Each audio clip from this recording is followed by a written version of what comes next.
If your child gets arrested on a minor charge, that's treated the same way as a larger charge if you're a juvenile. The first thing you do is you got to find out from the juvenile authorities that obviously have your child in detention.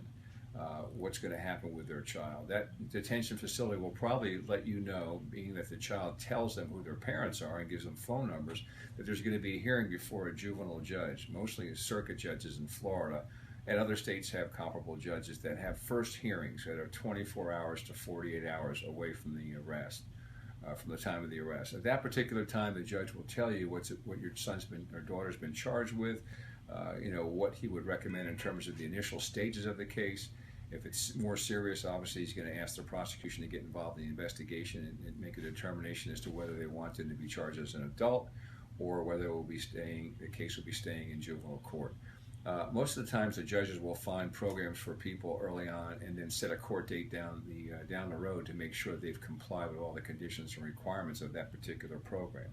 The schools are involved in a lot of these programs as well. Every courtroom has a person from the Department of Education of that local town or county to advise the judge on what type of student that particular person is, what kind of grades they get, what kind of attitude they have in school.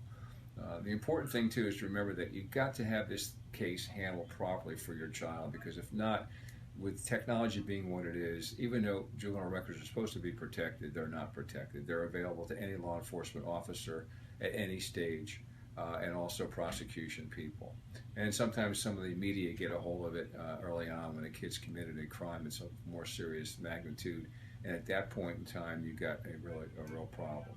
So I would suggest that you early on get involved with contacting the people in the juvenile justice system in your local neighborhood, and find out where your daughter or son's going to be. Make sure you're in court, show support for your child. Judges want to see support. I used to be a judge, and nothing better than having a parent or parents and family there to support their child. It gives the judge confidence in knowing if he does the right thing, the family's going to support it.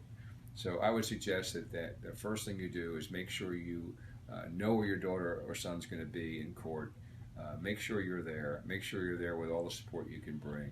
And ask the judge to put your son or daughter into a program if in fact that we believe as a parent is necessary, particularly if you have not been able to handle your child. A lot of people will call my office and say, look, my child's totally out of control, he just got arrested.